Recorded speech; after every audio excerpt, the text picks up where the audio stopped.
the three things that I want to leave with you, just these three. I could do 10, I could do a whole life class. But just these three things will carry you if you let them. First and foremost, knowing who you are. Knowing who you are. Being able to answer this question, who am I? And what do I want? Who am I really? My answer is I am God's child. I am that which is born of all that is. I am, as Pierre de Chardin said, a spiritual being having a human experience.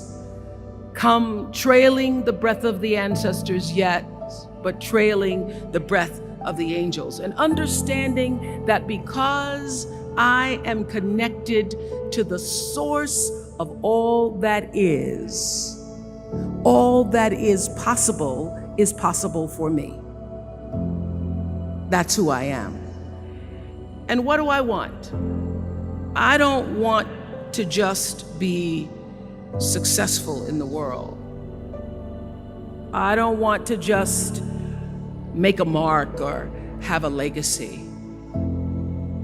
The answer to that question for me is I want to fulfill the highest, truest expression of myself as a human being.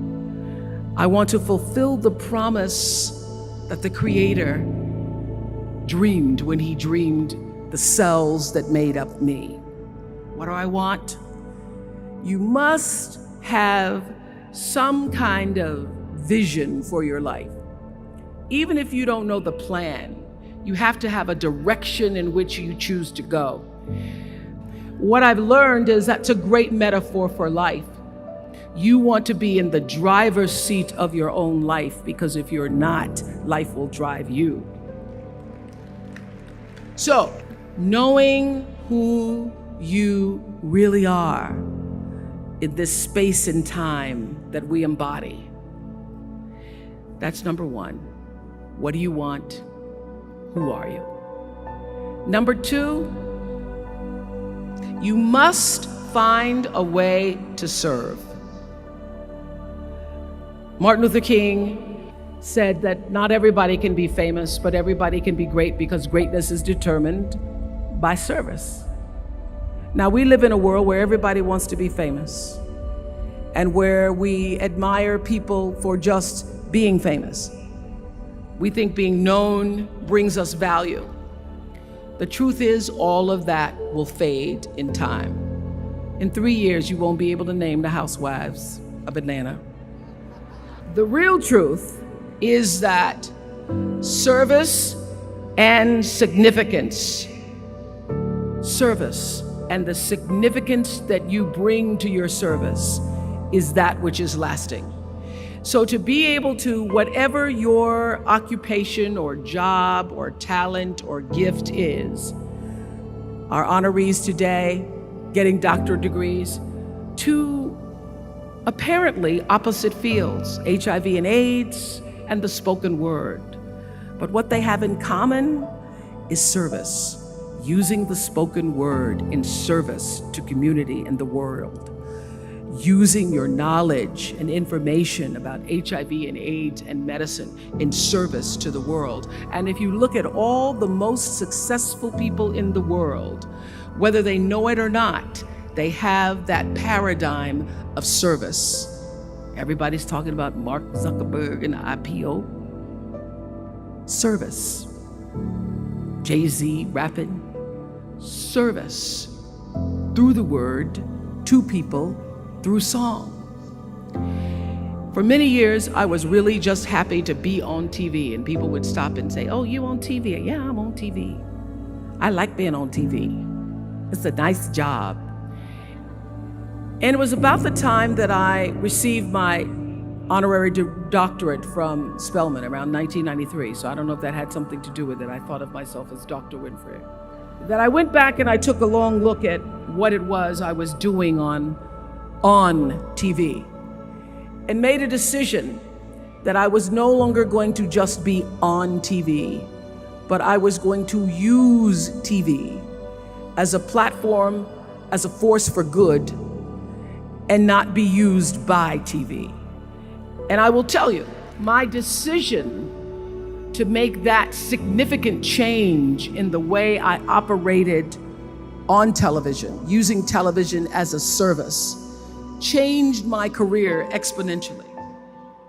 Service through medicine, service through art, using whatever it is you produce, your product, as a way of giving back to the world.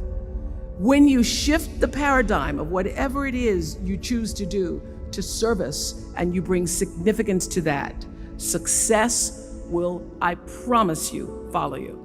Service and significance equals success. That's number 2. Number 3, it's so simple, but so hard to do. Always do the right thing. Be excellent. People notice. Think of how you notice. You go to Taco Bell, somebody gives you an extra napkin and some sauce. You notice. You want to go back to that person. Because even at Taco Bell, excellence shows itself. Be excellent. Let excellence be your brand. Everybody talks about building a brand. I never even knew what that was. When people say, you're a brand, I would say, no, I'm just Oprah.